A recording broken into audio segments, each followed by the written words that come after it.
싸게 사서 1년간 냅두면 되는 주식 누나 냅둬주 가운데 배당주에 대해서 한번 리뷰해 보겠습니다. 구독, 좋아요는 더 좋은 콘텐츠를 만드는 데 힘이 됩니다.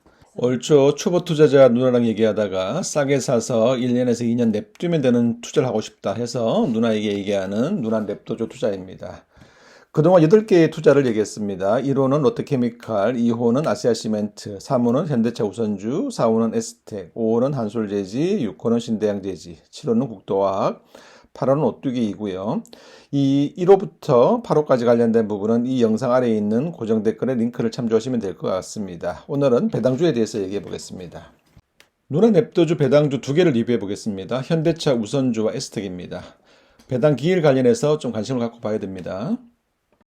배당 관련해서 우리가 주의해서 봐야 될 것은 원래 12월 말 결산 기일 기준으로 배당을 했죠. 그래서 올해 같은 경우에는 12월 26일까지만 보유하게 되면 배당을 받는 것입니다만은 이제 변화가 많이 되고 있습니다. 현대차 같은 경우에도 12월 말 결산에서 이제 배당에 대한 기준일을 이사회에서 정하는 날로 잡았습니다. 아마 내년에 주주총회 하는 그 시점 전후로 해서 배당 기일이 결정될 것이고요. 다만 에스테 같은 경우에는 올해 12월 말까지 보유하면 배당을 받을 수 있습니다.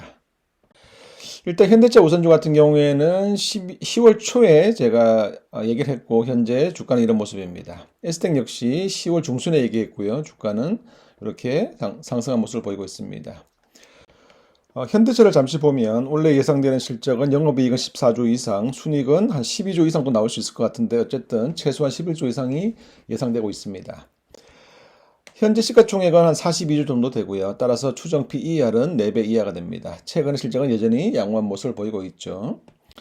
최근 우리가 하나 고려해야 될 변수 가운데 하나는 현대차가 러시아 법인 공장을 매각한 것입니다. 러시아 우크라이나 전쟁으로 인해서 러시아 공장 생산은 2022년부터 생산이 중단된 상태이고요. 따라서 더 이상 러시아 공장 가동이 불가하다는 판단에 의해서 매각을 한 것인데 다만 여기는 바이백 조건이 있습니다. 따라서 상황이 개선되면 다시 가져올 수가 있는 것이죠. 현대차 러시아 법인은 현대차가 70% 지분을 가지고 있고 기아가 30% 지분을 가지고 있습니다. 러시아 법인 매각에 대한 손실 반영이 이번 4분기에 아마 반영이 될 것인데요. 현대차는 한 4,700억 정도, 기아는 1,400억 정도 실적이 반영될 것으로 보고 있습니다. 현대차, 기아차 공통적으로 배당 가이던스는 지배주주 순이익이 25% 이상입니다. 따라서 이번 러시아 법인 청산에 따라서 대략 주당으로 따져보면 현대차는 한 300원 이상, 기아는 한 88원 정도 배당이 감소할 것으로 보고 있습니다. 자, 현대차 앞서 얘기한 것처럼 지배주주 순이익의 25% 이상을 배당한다는 것이고요. 그래서 11조라고 예상해서 순이익을 11조라고 보고 지배주주 순이익을 이 중에서 25%를 배당한다고 하면 2조 7천억. 따라서 주당 배당금은 11,000원 정도 이상이 예상되고 있습니다. 따라서 본주, 현대차 본주의 배당 수익률은 5%, 현대차 우선주의 배당 수익률은 여전히 한 10% 정도를 예상할 수 있습니다. 현대차 우선주는 현대차 우선주, 현대차 EUB, 현대차 사무비가 있습니다. 자, 이번에는 냅두주 4호인 에스텍에 대해서 한번 얘기를 해보겠습니다. 에스텍은 베트남에 주요 공장이 있고 가전기기용 음향기기를 OEM으로 생산하는 기업입니다. 주요 수요처는 차량용 음향기와 가전 음향기기 등이고요. 수주 납품처는 LG전자나 현대차, 하먼, 소니 같은 대기업에 납품을 합니다. 매년 일정 수준의 이익과 배당을 유지하는 그런 기업이었습니다. 대주주는 포스트일렉이라고 하는 일본 기업이고 지분을 49% 가지고 있습니다. 가그의 배당 성량은 한 30% 정도를 유지했습니다. 따라서 또박또박 돈 벌어서 대주주가 배당으로 이익을 챙겨가는 배당주로서 시장의 주목을 받았던 기업입니다.